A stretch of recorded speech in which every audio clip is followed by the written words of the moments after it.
Hello friends, नमस्कार। मैं विवेक कुमार एक बार फिर मदर इंडिया एकेडमी में आपका स्वागत करता हूं।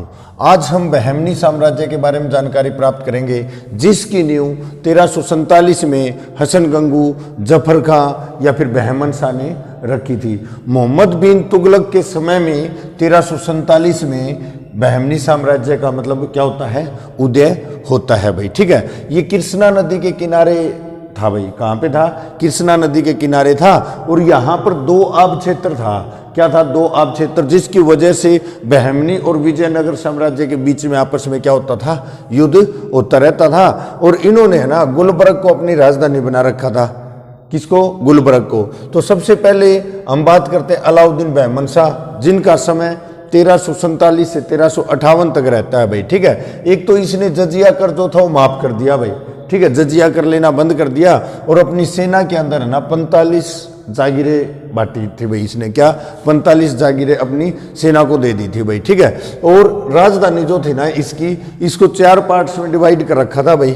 Number 1 Gulbarga, number 2 Daulatabad, number 3 Berar, number 4 बीबर या बीदर भी कह देते हैं भाई इसको। ठीक है, इसके बाद राजा आता है कौन? मोहम्मद शाह। मोहम्मद शाह प्रथम जो है 1358 से 1378 तक था भाई। ठीक है, इसका युद्ध है ना बुक्का के साथ हुआ था भाई। ठीक है, बुक्का विजयनगर साम्राज्य के अंदर राजा था, जो बुक्का नंबर प्रथम भी कह सकते हो आप। उसके साथ इसका युद्ध होता है और इसके अंदर है ना मतलब किस चीज का, बारूद का प्रयोग किया गया था भाई। किसका? बारूद का प्रयोग किया गया था। तो सबसे पहले भारत में बारूद का प्रयोग बहमनी साम्राज्य ने किया।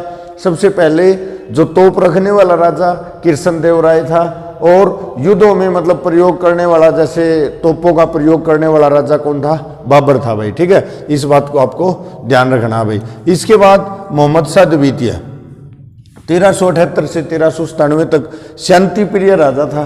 एक भी युद्ध नहीं किया बहमनी साम्राज्य के साथ, बड़ा ही शांति प्रिय राजा रहा भाई। इसके बाद ताजुद्दीन फिरोज शाह, ताजुद्दीन फिरोज शाह ये 1397 से 1422 तक इसने 3 युद्ध लड़े थे भाई बहमनी साम्राज्य के साथ।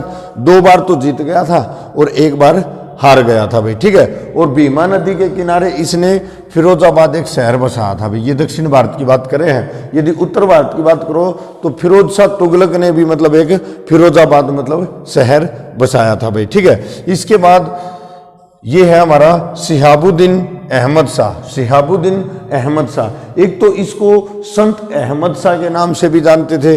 दूसरी बात 1422 से 1436 तक मतलब इनका शासन रहता है। और गुलबर्गा जो राजधानी थी ना, इसने मतलब उसको क्या किया, राजधानी से बाहर कर दिया। किसको? बीबर और बीदर जो हिस्सा था ना राजधानी गुलबर्गा से, मतलब उसको क्या कर दिया था, बीदर और बीबर जो जगह थी उसको बाहर कर दिया था भाई। ठीक है, इसके बाद एक राजा है हुमायूं, जिसका समय 1458 से 1461। ये मुगलों वाला हुमायूं नहीं है भाई। ठीक है, ये बड़ा क्रूर टाइप का राजा होता था भाई। ठीक है, क्रूर टाइप का राजा आ जाता है दक्षिण भारत में या बहमनी साम्राज्य में, या किस साम्राज्य का मतलब राजा हुमायूं था, तो उसके अंदर मुगल ने देकर फिर आपको बहमनी इसका आंसर करना पड़ेगा। इसके बाद मोहम्मद शाह तृतीय, मोहम्मद शाह तृतीय जो था, इनका समय 1463 से 1487 तक रहता है। इसका एक वजीर था भाई महमूद गवा, पर्शियन था। ठीक है, और इसने ख्वाजा जहां की उपाधि ले रखी थी भाई। और अपनी जो मतलब राजधानी थी या ये जो बहमनी साम्राज्य था ना, इसको इसने 8 भागों में डिवाइड कर दिया था। किसमें? 8 भागों में या 8 रियासतों में डिवाइड कर दिया था, जैसे स्टेट होते हैं देश के अंदर, उस प्रकार से भाई। ठीक है, इसके बाद अंतिम राजा है कलीम या खालिम उल्ला भी कहते हैं इसको। अंतिम राजा रहेगा किसका? बहमनी साम्राज्य का। और इसके अंदर बहमनी साम्राज्य में कुल 18 तो राजा हुए हैं भाई, और 175 वर्ष तक इनका राज चला है भाई। ठीक है, और 2 आब क्षेत्र कृष्णा नदी के किनारे जो था उसको लेकर ही किसके साथ इनका जो बहमनी साम्राज्य का और विजयनगर साम्राज्य का आपस में क्या होता था, युद्ध होता था भाई। ठीक है, और 1565 में तालीकोटा का युद्ध होता है, जो कि बहमनी साम्राज्य ने जीत लिया था। इसके बाद हम बात करते हैं भाई पहला हिस्सा, जैसे जो बरार था, बरार को मतलब फतेह उल्ला इमाद शाह, फतेह उल्ला इमाद शाह ने मतलब इसको मतलब शुरू किया, और इसने इमाद शाही वंश की स्थापना करी इस हिस्से के अंदर। भाई पहला हिस्सा था ये बरार। बरार के अंदर फतेह उल्लाह इमाद शाह ने मतलब इसकी स्थापना करी और इमाद शाही वंश की शुरुआत करी भाई। इसके बाद हम बात करते हैं अहमदनगर की। अहमदनगर जो है मलिक अहमद ने इसको बसाया और आने वाले समय में जो मुगल अकबर है वो इसको क्या कर लेगा, जीत लेगा और इसने निजाम शाही वंश की स्थापना करी। इसके बाद गोलकुंडा में कुली कुतुब शाह था, उसने कुतुब शाही वंश की स्थापना करी।